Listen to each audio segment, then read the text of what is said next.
آمين وصلى الله على سيدنا محمد وآله الطاهرين اللهم صل على محمد وآل محمد وعجل فرجهم قال رسول الله صلى الله عليه وآله وسلم أفضل العبادة قراءة القرآن.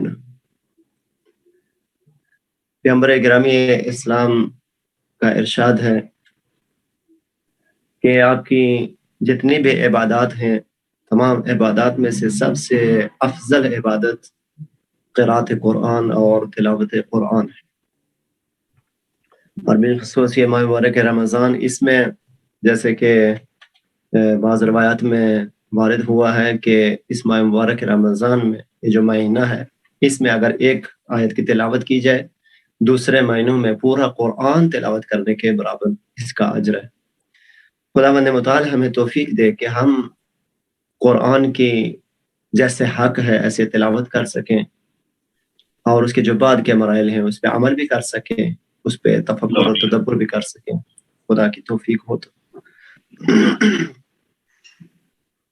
کیونکہ پروردگار نے انسان کی ہدایت کے لیے یہ جو کتاب نازل کی ہے قرآن، جب تک اس کے ساتھ انسان متمسک نہ ہوگا اس وقت تک ہدایت حاصل نہیں کر سکتا، اور اس کا جو قرآن سے ہدایت حاصل کرنے کا جو سب سے پہلا سٹیپ اور پہلا مرحلہ ہے وہ ہے قرأت قرآن اور تلاوت قرآن۔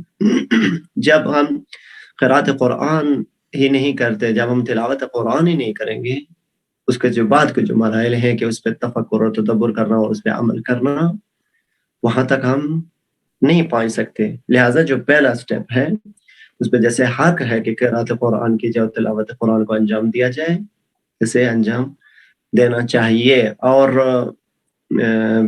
پہلے کسی پروگرام میں نے آپ کی خدمت میں عرض کیا تھا کہ یہ قرأت قرآن واجب ہے، اور یہ جو ہمارا کورس ہے اور جس چیز کو ہم بیان کر رہے ہیں اور قرأت قرآن کے حوالے سے ہماری جو گفتگو چل رہی ہے اور اس کے جو پوائنٹس بیان کرتے ہیں ان کا سیکھنا واجب ہے، چونکہ یہ ایک واجب کا مقدمہ ہے۔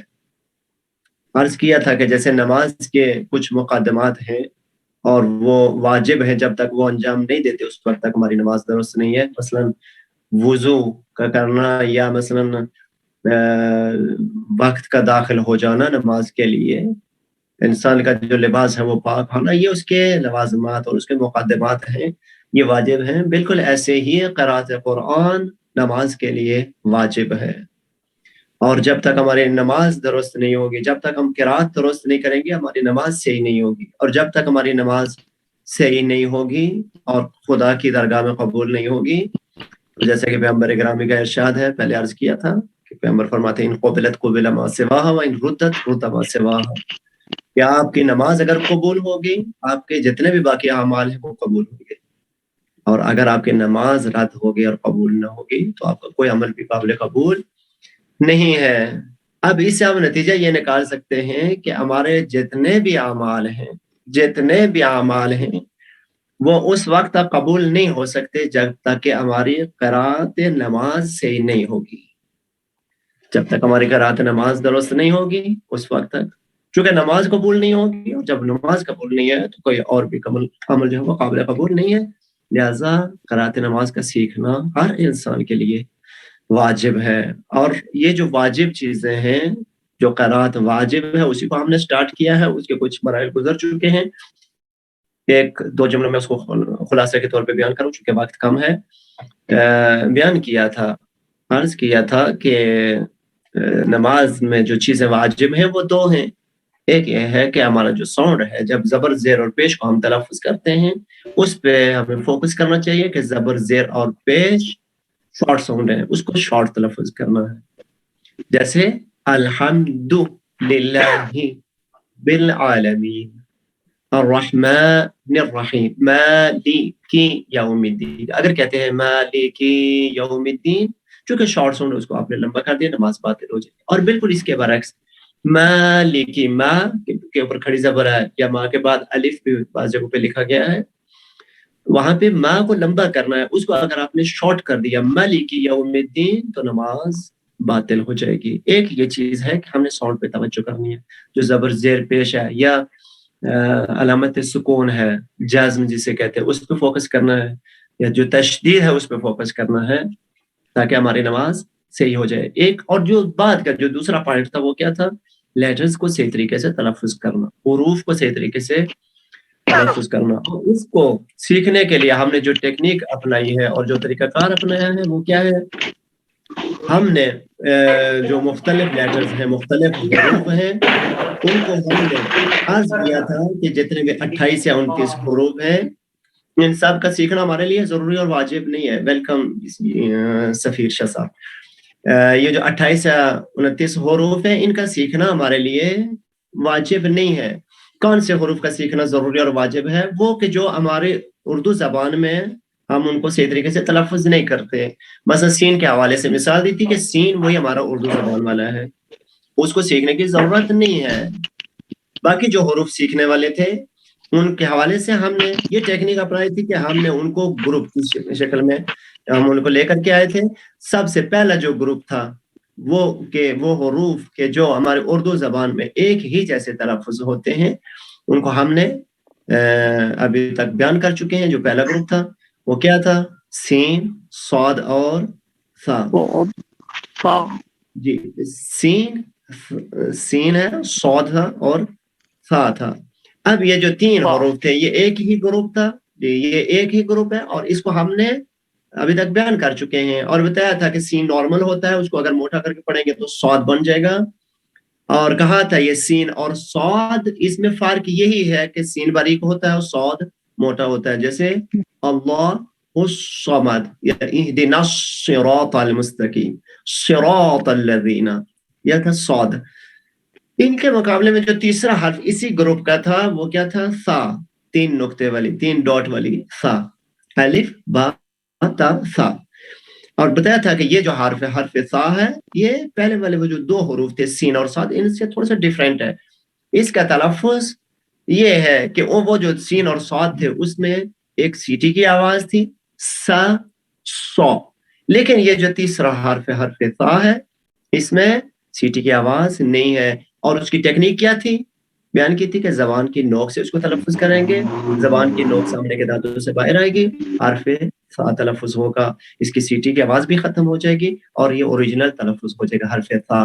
مثال دی تھی انا اعطیناک الکوثر, کوثر, ثا کوثر نہیں کہیں گے, کوثر. اگر آپ نے پڑھ دیا انا اعطیناک الکوثر, کوثر کہا ہے تو نماز باطل ہو جائے گی. کیوں؟ چونکہ یہ وہ حرف ہے کہ جو زبان کی نوک سے تلفظ ہوتا ہے اور اس میں سیٹی کی آواز نہیں ہے, کوثر. یہاں تک ہمارا پہلے درست کا ایک خلاصہ. یہاں سے بعد اگر یہاں تک کوئی سوال ہے تو میں آپ کی خدمت میں ہوں, نہیں تو نیکسٹ جو پوائنٹ ہے اس کو سٹارٹ کرتے ہیں. یہاں تک اگر کسی چیز کی کوئی سمجھ نہیں آئی ہے یا کچھ پوچھنا چاہتے ہیں تو میں آپ کی خدمت میں ہوں. نہیں ہے. جزاکم اللہ خیرہ. دیکھیے جو اگلا سٹیپ ہے اور اگلا جو گروپ ہے وہ کون سا ہم سٹارٹ کرنا چاہتے ہیں. دیکھیے میں بعد والا جو گروپ سٹارٹ کرنا چاہتے ہیں اس کے حوالے سے میں یہاں پہ لکھتا ہوئے ہوں, اور میں دلیل بھی دوں گا کہ اس کے جو بعد جو جس گروپ کو ہم سٹارٹ کر رہے ہیں وہ اس کے بعد کیوں لے کے آ رہے ہیں. دیکھیں مختلف گروپس ہیں نا, 5-6 گروپ یہاں پہ ہم نے ان کو بیان کیا تھا, وہ حروف جو ایک جیسے تلفظ ہوتے ہیں, لیکن اس کے بعد کا جو گروپ ہے اس کو سٹارٹ کرنا چاہتے ہیں. میں وائٹ بورڈ پہ آپ کے جو آپ دیکھ سکیں توجہ کریے گا. جو نیکسٹ گروپ جس کو سٹارٹ کرنا چاہتے ہیں وہ حرف ذا, زا, ذال اور ضا اور ضاد.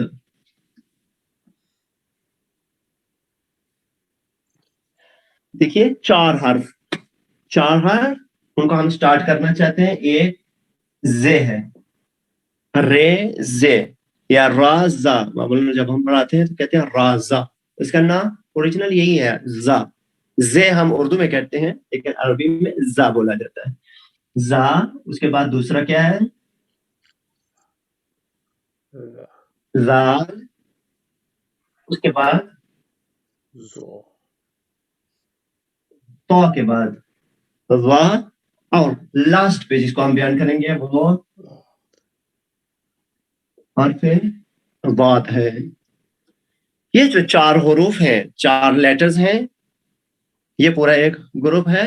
اس کو ہم نے کہا تھا کہ یہ جو 4 لیٹرز ہیں، یہ 4 حروف ہیں، اردو زبان میں ان کا تلفظ ایک ہی ہے، ایک جیسے ہی ہم بولتے ہیں. ابھی آپ بے شمار مثالیں ہیں آپ کے ذہن میں. یہ مثلا زے کے ساتھ اگر کسی کا نام ہے، مثلا زبیر، زے کے ساتھ بنتا ہے زبیر، وہاں پہ بھی زے بول رہے ہیں ہم. زال کے ساتھ یا ضاد کے ساتھ یا ضاد کے ساتھ، یہ خود آپ محسوس کر سکتے ہیں کہ کون سے نام ایسے ہیں کہ جو ان کے ساتھ بنتے ہیں. بہرحال ان کو ہم یہ بالکل وہی زے کی طرح ہی بولتے ہیں. لیکن عربی زبان میں یا قرآن کی زبان میں یہ 4 حروف مختلف ہیں، ان 4 کا تلفظ مختلف ہے، ان کو سیکھنے کی ضرورت ہے. میں نے پہلا جو گروپ تھا اس میں نے عرض کیا تھا کہ یہ جو پورا گروپ ہے، اس گروپ میں سے ایک حرف، ایک لیٹر جو ہے وہ خود ہماری اردو زبان میں اس کا تلفظ ہوتا ہے، اس کو سیکھنے کی ضرورت نہیں ہے. لیکن ہم اس کو کیوں بیان کرتے ہیں، کیوں یہاں پہ لے کے آتے ہیں، آپ بتائیں گے کیوں لکھتے ہیں یا اس کو کیوں لے کر کے آ رہے ہیں؟ تاکہ کیا کریں گے ہم؟ اس کی مدد سے دوسرے مدد سے دوسرے حروف کو ہم یاد کریں گے. جی لہذا یہ جو 4 حروف ہیں، ان میں سے ایک حرف ایسا ہے کہ جو ہمارے اردو زبان کا ہے، اور وہ کون سا ہے؟ جو سب سے پہلے ہم نے لکھا حرف زے. یہ جو حرف زے ہے، یہ حرف زے یہ ہماری وہی اردو زبان کا ہے. اس کو سیکھنے کی ضرورت نہیں ہے، لیکن اس سے ہمیں کام کیا ہے کہ اس کی مدد سے باقی جو حروف ہیں ان کو ہم نے یاد کرنا ہے. اب یہ زے وہی اردو زبان والی جیسے ہم اردو میں بولتے ہیں ایسے زے بولی جائے گی، زے یا زا. اب میرا آپ سے سوال ہے کہ یہ حرف زے جب ہم نماز پڑھتے ہیں، نماز میں کس جگہ پہ اس حرف زے کو استعمال کیا جاتا ہے، کہاں پہ ہے؟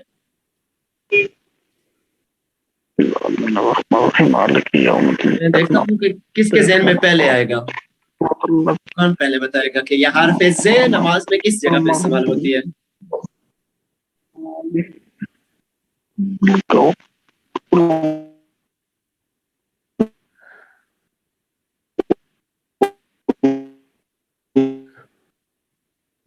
جی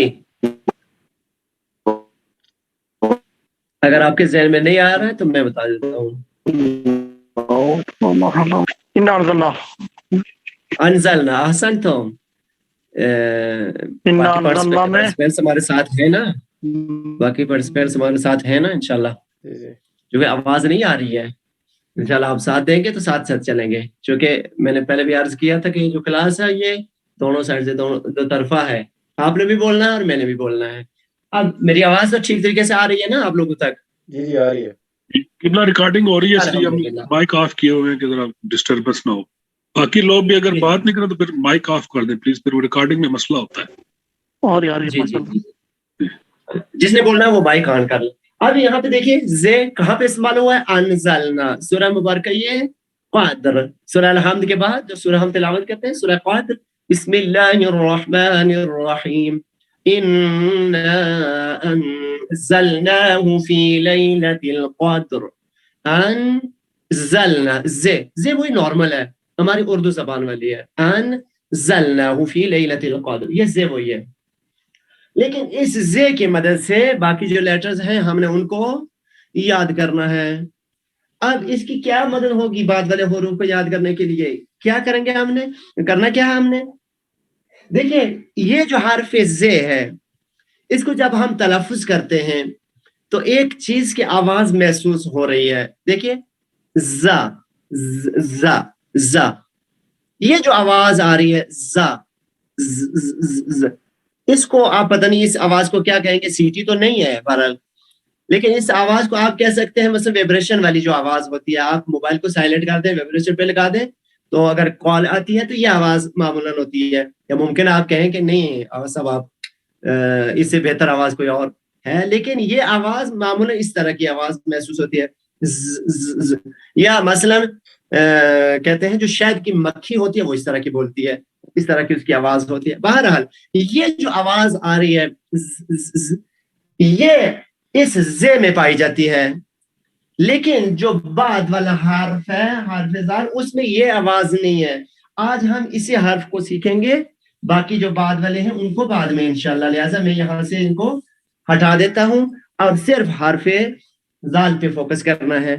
حرف زے میں وہ آواز ہے جو مکھی والی آواز کے ہیں یا ویبریشن کی آواز کے ہیں یا کوئی اور. یہ جو آواز آ رہی ہے انزلنا انزلنا، یہ زے میں ہے لیکن حرف زال میں نہیں ہے. اب اس آواز کو کیسے ختم کریں تاکہ حرف زال کو ہم نے تلفظ کرنا ہے اور کیسے تلفظ کر پائیں گے؟ ہاں یہاں پہ وہی کام کریں گے کہ جو کام ہم نے سیٹی ختم کرنے کے لیے کیا تھا. جب ہم نے حرف سا کو تلفظ کیا تھا تو سین اور صاد کی سیٹی ختم کر کے ہم نے حرف سا کا تلفظ کیا تھا. اب حرف سا کو تلفظ کرنے کے لیے ہم نے سیٹی کیسے ختم کی تھی یہ آپ لوگوں نے بتانا ہے. میں دیکھتا ہوں زبان کی نوک سے. زبان کی نوک کہا تھا کہ یہ چونکہ زبان کی نوک منہ کے جب تک اندر تک رہیں گے ہم سیٹی بجا سکتے تھے. ایسے سیم ایسے یہ جو ویبریشن کی آواز ہے حرف زے میں بالکل ایسے ہی کیفیت ہے اس کی. دیکھیے زبان آگے سے تھر تھر آ رہی ہے تو یہ آواز آتی ہے، لیکن اگر زبان کی نوک سامنے کے دانتوں سے باہر آ جائے تو اس کی آواز یہ جو یہ ختم ہو جائے گی. دیکھیے پہلے میں اس کو تلفظ کروں گا، اس کے بعد زبان کی نوک سے تلفظ کروں گا. دیکھیے ز ز ز، ابھی دیکھیے ذ. جب زبان کی نوک کو سامنے کے دانتوں سے باہر لے کے آگے اس کی یہ جو ویبریشن کی آواز تھی یا یہ جو مکھی کی آواز تھی یہ ختم ہو گیا. جب یہ آواز ختم ہو گئی ہے تو حرف زال ادا ہو گیا. بس حرف زال کو تلفظ کرنے کے لیے ہم نے کیا کرنا ہے؟ اس کو زبان کی نوک سے تلفظ کرنا ہے. زبان کی نوک سامنے کے دانتوں سے باہر آئے گی، حرف زال تلفظ ہو جائے گا. اب یہ حرف کس حرف کی طرح تلفظ ہو رہا ہے؟ سیم حرف ثا کی طرح. جیسے حرف ثا کو ہم نے پڑھا تھا زبان کی نوک سے، بالکل ایسے ہی حرف زال کو بھی پڑھیں گے. مثلا دیکھیے صراط الذین ذا، صراط الذین نہیں کہیں گے صراط الذین زینا. اگر آپ نے پڑھ دیا صراط الذین تو یہ زے پڑھ رہے ہیں، حالانکہ وہاں پہ کون سی زے ہے؟ یہ ذال ہے، زے نہیں ہے، وہاں پہ ذال ہے. تو کیسے پڑھیں گے؟ صراط الذین ذینا. یا مثلا اذا جاء نصر اللہ والفتح، اذا جاء اذا صراط الذین. اور کہاں پہ یہ حرف استعمال ہو رہا ہے نماز میں اور کس جگہ پہ ہے؟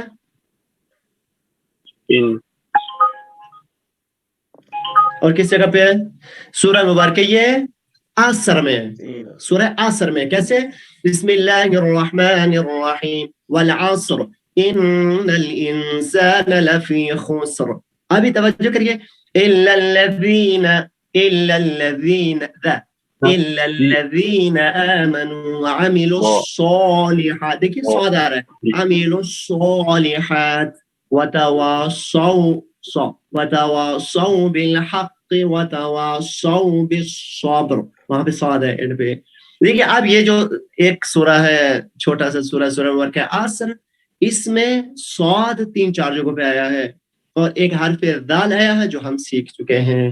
لہذا یہ سورہ بہت مہم ہے، بہت ضروری ہے، اس پہ ہم پریکٹس کریں تاکہ وہ لیٹرز اور وہ حروف جو ہم یاد کر چکے ہیں اس پہ پریکٹس ہو سکے. انشاءاللہ کہ یہاں تک جو ہے وہ میں سمجھ رہا ہوں کہ کسی قسم کا ڈاؤٹ نہیں ہوگا. انشاءاللہ میں آپ نے جو مطلب ہے وہ پہنچا چکا ہوں اور یہ بھی امید ہے کہ آپ لوگوں نے اس پہ پریکٹس کرنی ہے.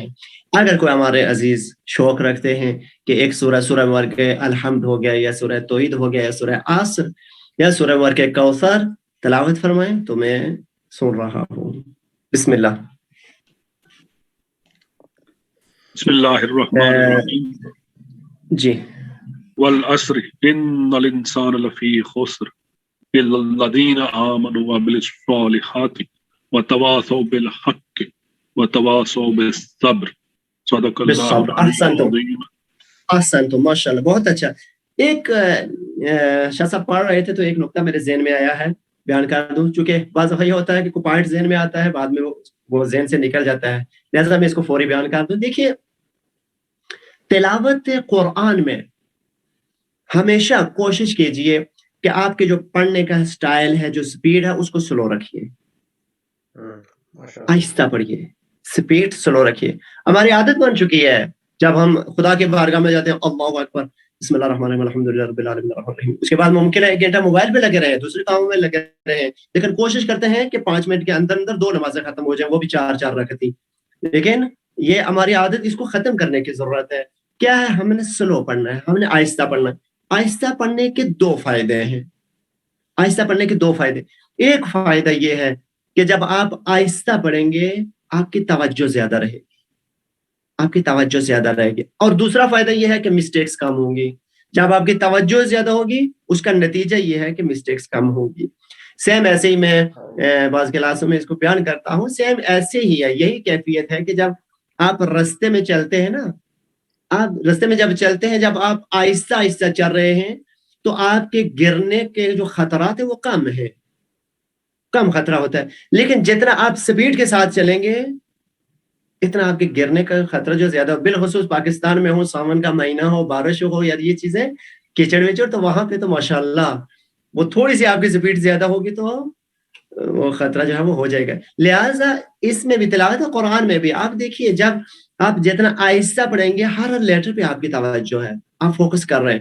لیکن جتنا سپیڈ سے پڑھیں گے اتنا آپ کو پتہ نہیں چلے گا. ممکن ہے بعض حروف کو چھوڑ دیں. بس میں آگے جا کر بیان کروں گا کہ بعض جگہوں پہ نہ چاہتے ہوئے ہم غلطیاں کر دیتے ہیں، نہ چاہتے ہوئے بھی ہماری غلطیاں ہو جاتی ہیں. لہٰذا سپیڈ کو تھوڑا سا سلو رکھیے. سورہ مبارکہ کے آخر کی. اور کس نے تلاوت کرنی ہے؟ بسم اللہ. ایک اور بندہ کو تلاوت کرے تاکہ آگے چلتے ہیں. اعوذ باللہ من الشیطان الرجیم. بسم اللہ الرحمن الرحیم. والعصر ان الانسان لفی خسر الا الذین آمنوا وعملوا الصالحات وتواصوا بالحق وتواصوا بالصبر. صدق اللہ العلی العظیم. احسنتم. دیکھ بہت اچھا، بہت خوب. دیکھیے والعصر ان الانسان لفی خسر الا الذین آمنوا وعملوا الصالحات، اس پہ تھوڑا سا فوکس کریے. اس کے بعد دیکھیے جب ہم پڑھتے ہیں نا الا الذین آمنوا وعملوا الصالحات، اس کے بعد وتواصوا، صاد کے اوپر زبر ہے، بعد میں واو، وتواصوا بالحق وتواصوا بالصبر. یہ ہمارے جلدی پڑھنے کا بعض دفعہ یہ نتیجہ، آپ نے اچھا پڑھا ہے لیکن بعض دفعہ جلدی پڑھنے کا نتیجہ یہ ہوتا ہے ہم پڑھتے ہیں وتواصوا بالحق وتواصوا، سو نہیں ہے، زبر ہے، سو تو غلط پڑھنا نماز کو باطل کر دیتا ہے. انشاءاللہ یہ جو لیٹرز ہم نے بیان کیے ہیں اور آپ نے سنے، اور امید ہے کہ اس پہ پریکٹس بھی کی ہوگی اور مزید پریکٹس کریں گے. چونکہ عرض کیا تھا کہ 30% میرے ذمہ ہے جو کچھ میں بیان کروں گا، لیکن 70% آپ لوگوں کے ذمہ ہے کہ آپ نے اس پہ پریکٹس کرنی ہے. میں نے ایک بار بیان کر دیا، لیکن جب تک آپ بار بار اس پہ پریکٹس نہیں کریں گے مسٹیک ہو سکتی ہے. لہٰذا کوشش کریں کہ نماز پڑھنے سے پہلے پریکٹس کریں. خود نماز کو پریکٹس نہیں سمجھیے گا انشاءاللہ کہ ہم نماز پڑھیں اور کہیں کہ اس میں پریکٹس بھی ہو رہی ہے، نماز بھی ہو رہی ہے. نہیں، نماز سے پہلے پریکٹس کرنی ہے تاکہ ہماری نماز انشاءاللہ کامل ہو اور درگاہ حق تک انشاءاللہ مقبول و منظور ہو انشاءاللہ. وصلی اللہ علی سیدنا محمد و آلہ الطاہرین. محمد و محمد صلی اللہ علیہ وسلم.